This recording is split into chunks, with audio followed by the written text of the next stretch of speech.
Hi guys, welcome to my channel Lush Gardener. I hope you guys are fine and are safe. So today I'm going to be talking about a new variety of sedum. It's called as Sedum Joyce. I'll put the entire name on the screen.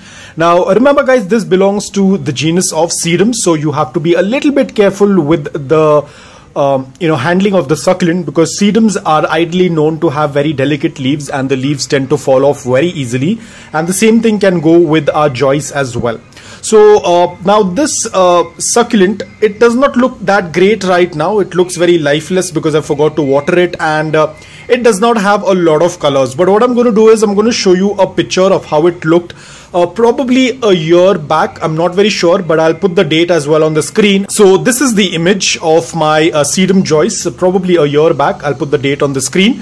So you can see it looks absolutely beautiful. Now even in this picture, it is not completely colored. It tends to get really bright orangish red in color, and it looks absolutely beautiful. So over here now, right now my Joyce is not very colored because of course due to the rains I had to keep it in a place where it doesn't come in contact with any rain, and there was very little direct sunlight that was falling. There was a lot of indirect bright light, but not a lot of direct sunlight, and they love a lot of direct sunlight. In fact, most of the sedums do love direct sunlight.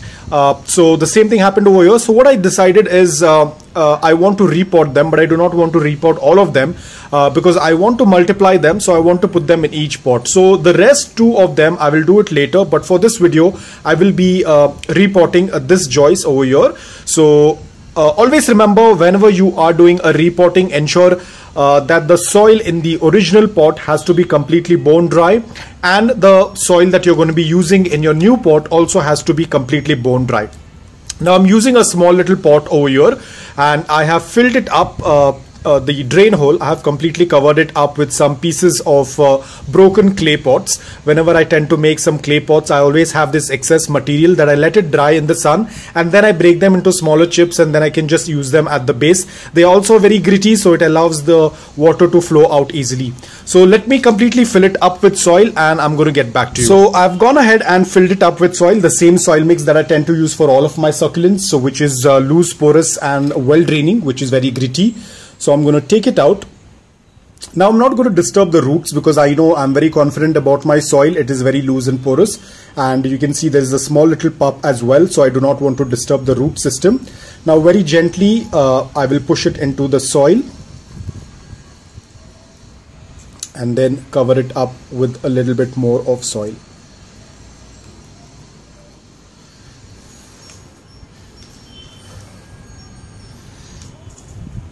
And that's all about it.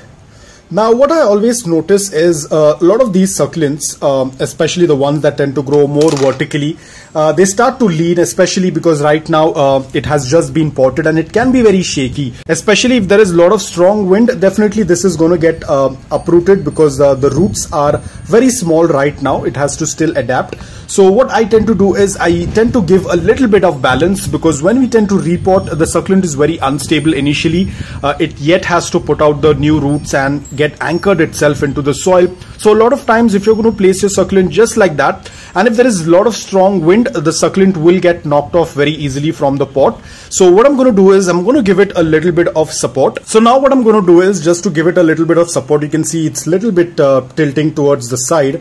So I'm just going to put one stick over here and another stick, because in case if there is a lot of wind and if the wind starts to push the succulent, it is going to get toppled out of the pot. So I'm just going to give it a little bit of support, and that's all about it. So it's going to stay like this. Now it is not going to move, and of course these sticks are temporary. This is just so that the succulent can get can stay stiff in the soil and does not move, because there has been a lot of wind of late. So I do not want the succulent to totally come out of the soil, because it's head heavy. It's more heavier on the upper portion, and that's why it was tilting. So by giving this support, it is going to stay in place. And then what we are going to do is we are going to give it we'll start introducing it slowly to morning direct sunlight, because right now you can see it's quite green in color. If I'm going to expose it to direct sunlight in one go, it will definitely get burned. So I have to do a slow introduction. Meanwhile, it is going to be kept under a green net, so it gets a good amount of filtered sunlight, but no direct sunlight. So as of now, the succulent is going to be kept as it is. We are not going to water it right away. Probably after 5 or 6 days we can water, or after a week, because my succulent is completely hydrated, so I do not need to be worried at this point of time. It's going to be kept in indirect bright light, and then we are going to do a slow introduction to morning direct sunlight. And as and when the succulent is going to get colored, which is going to take a very long time, because of late again it has started to rain and there is not much light, there is not much direct sunlight, so I'll have to wait for some more time. So that's all about it. Now talking about the sedum, it's very easy to grow the sedum. If you are a beginner, you can definitely add it in your collection. As it belongs to the genus of sedum, it will soon get into its growing period, which is the winters. Summer is their dormant period. So if you are a person who tends to use fertilizers, you can do it now during the start of winters. The soil has to be loose, porous and well draining. Ensure that your pot has a drain hole. Water only when the soil is completely bone dry. Remember, they have very thin leaves. They do not like too much of water or moisture in the soil. So ensure that you water when the soil is completely bone dry. And about light, as I said, give it a good amount of morning direct sunlight for 5 to 6 hours. They will get this really bright color, but ensure that your succulent is completely acclimated before putting it out in direct sunlight.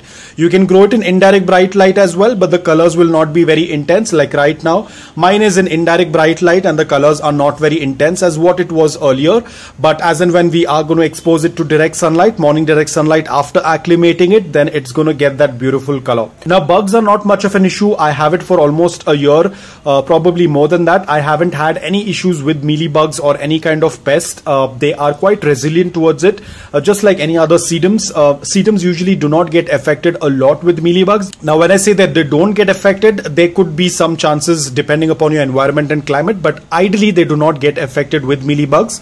So in case if you have an issue of mealybugs, you know, you can go with any organic solution, or you can use dry cinnamon powder, or you can use the hand sanitizer to clean it off, or the rubbing alcohol. It completely depends upon you. Now I don't use rubbing alcohol. I sprinkle some dry cinnamon powder on the soil, or when I tend to see if they're present on the leaves or on the stem, I just take a Q-tip and I just clear it off. You might have seen in my other videos. So that's all about it. It's a very simple to grow succulent. Propagation is very simple. You can do a leaf propagation because it's a sedum. You can even separate the offsets like this pup over here. If it reaches a decent size, I can go ahead and separate it. You can do a stem division as well because they tend to grow in a bunch. So all these methods will work out. You can even do a stem cutting as well. So guys, I hope that this video on Sedum Joyce was helpful to you. If it was, please hit the like button. If you're new to my channel, please consider subscribing to it. Until then, take care, stay safe and keep planting.